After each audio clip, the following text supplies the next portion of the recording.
Thank you for staying with us. You're still watching The Breakfast on Plus TV Africa. Army destroys 20 illegal refinery sites, recover 90,000 liters of fuel.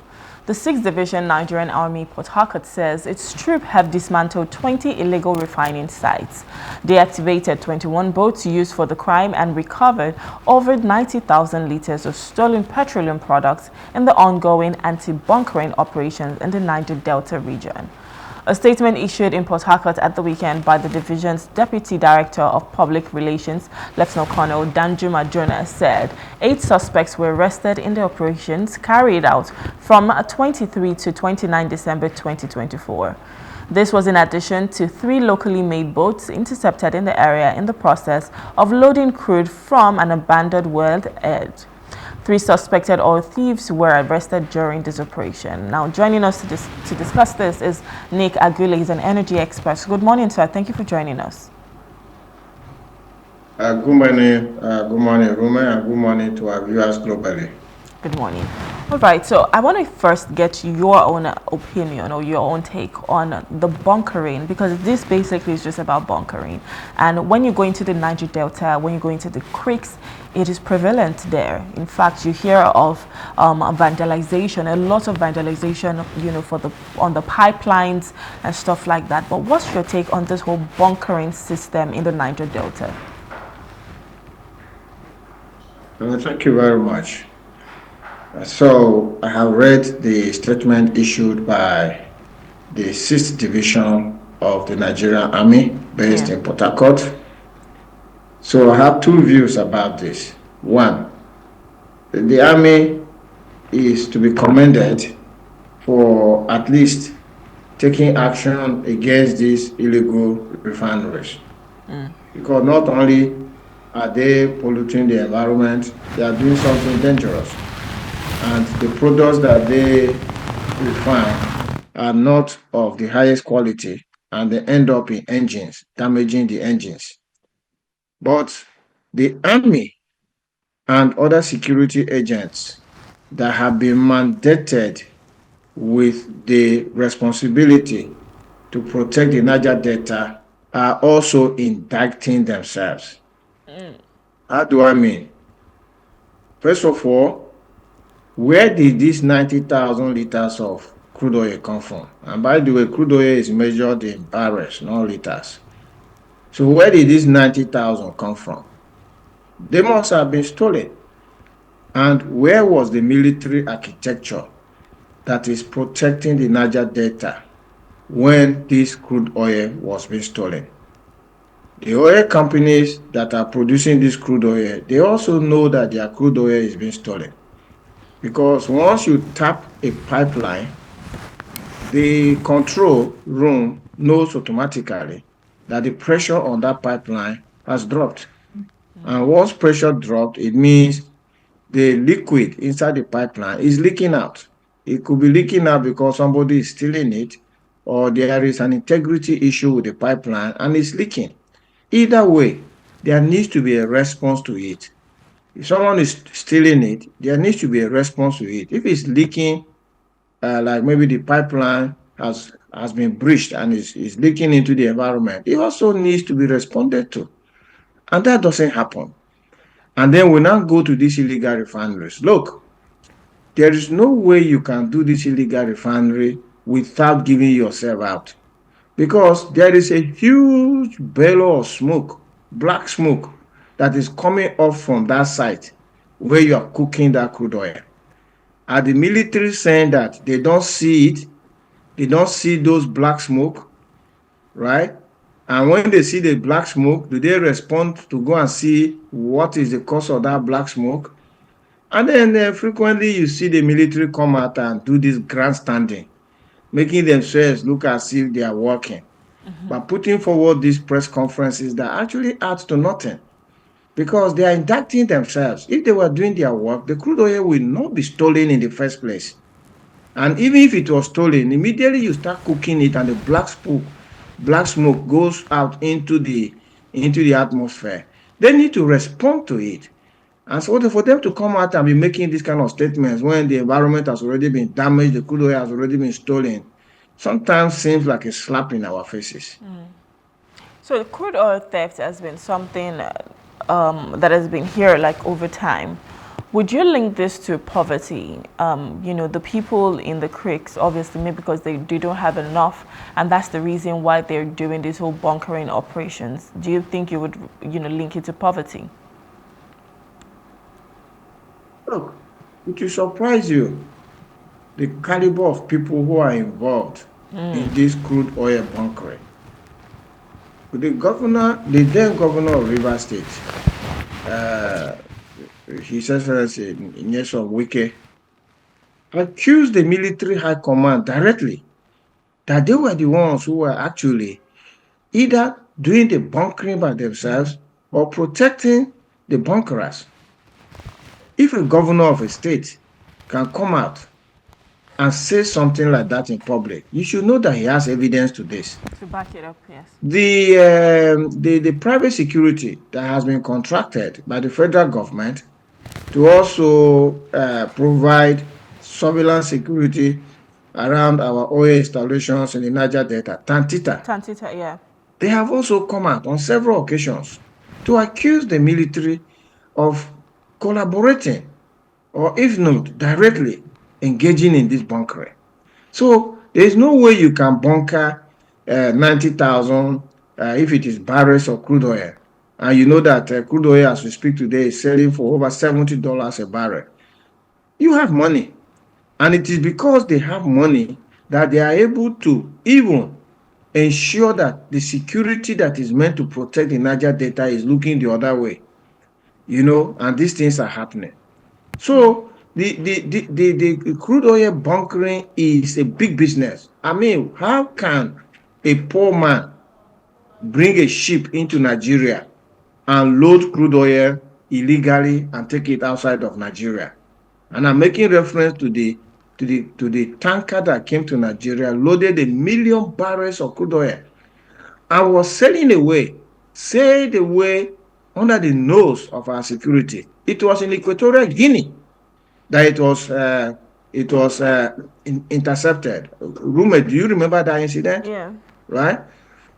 It's not poor people who can do that. They don't have the capacity to do that. Yeah. Right?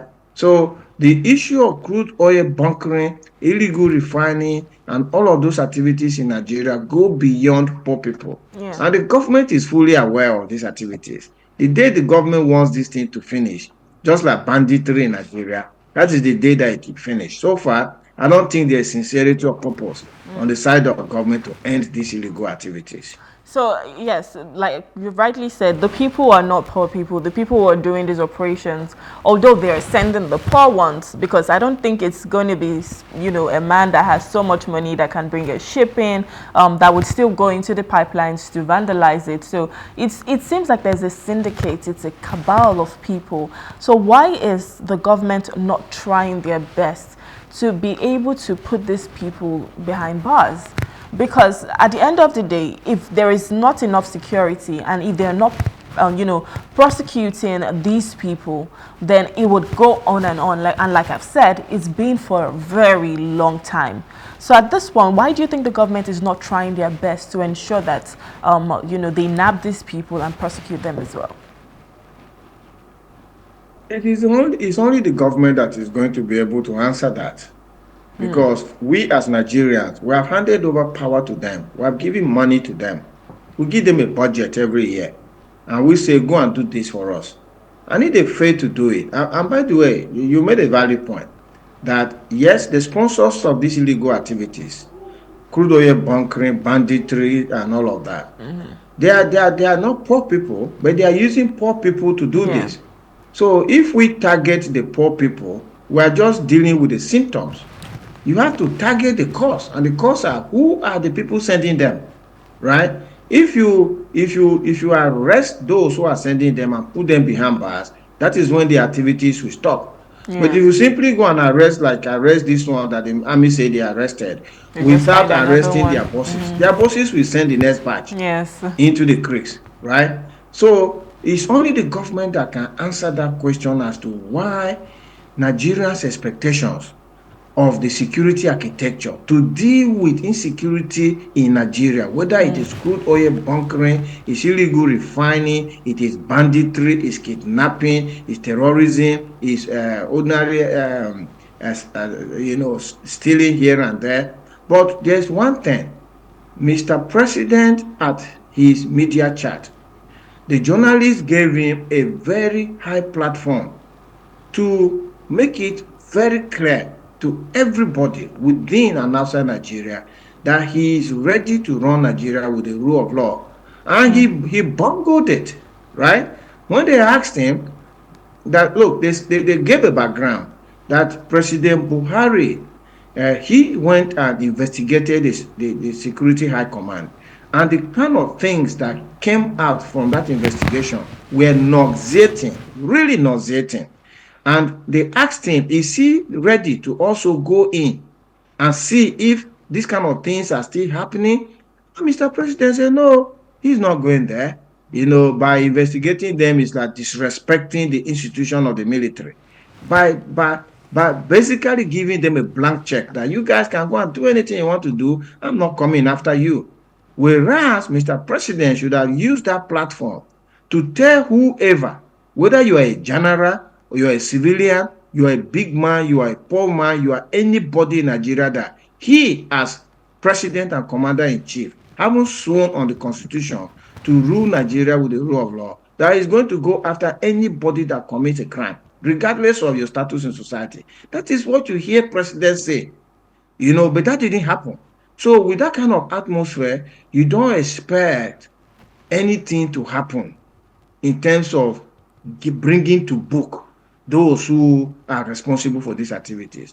And it's very sad because, at the end of the day, he's carrying a briefcase to go all over the world and saying, come and invest in Nigeria. Yeah. And Nigeria is not secured. How does that happen? It can't happen. Yeah. Okay, so let's talk about the environmental hazard to all of this, because you spoke about having a black smoke, especially when they're refining this crude oil. So of course it affects our environment, it affects our whole ecosystem. But also, how do you think the government should even work with these people? For instance, if they can be refining this crude oil, that means they have some level of expertise. Shouldn't the government say, you know what, okay, since you guys are doing this, we've arrested you, but you can come and work for us, maybe even with our refineries. Why can't we look for ways to, just turn the table around and ensure that we're getting value from these people? Shouldn't that be something to explore? It's certainly something that government can look at.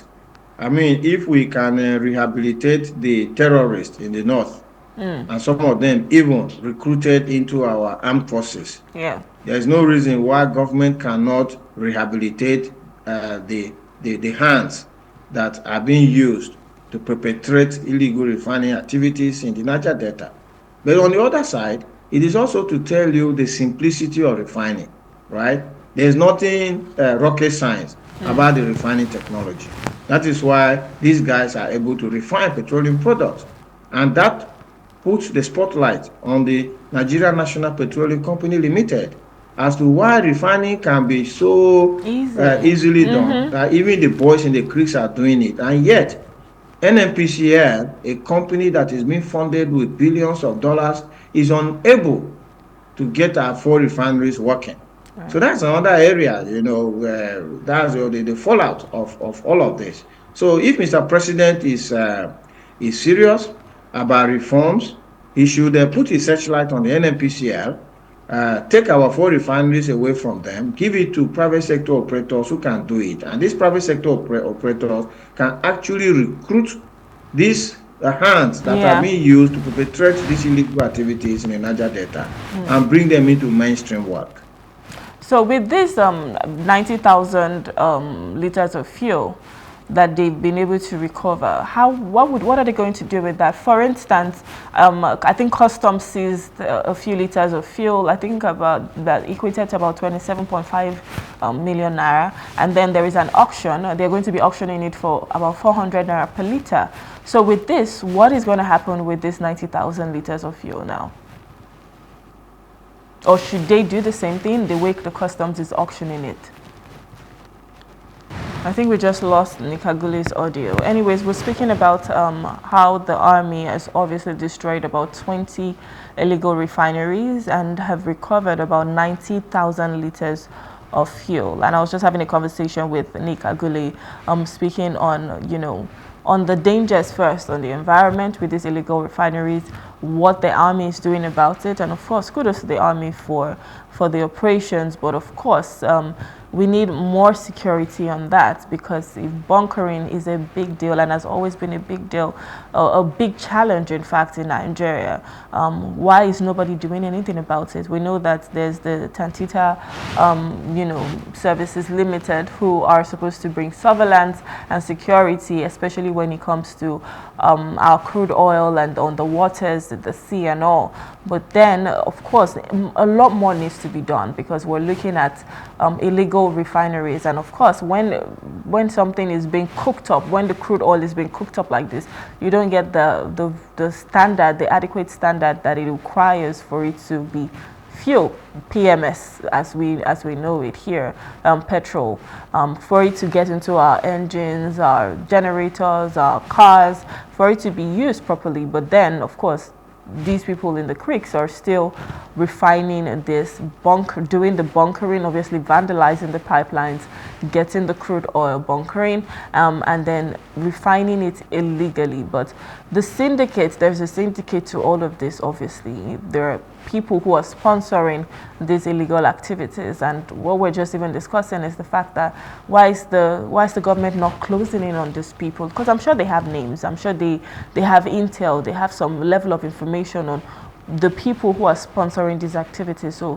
why are they not arresting them and prosecuting them? Why is this still going on and on?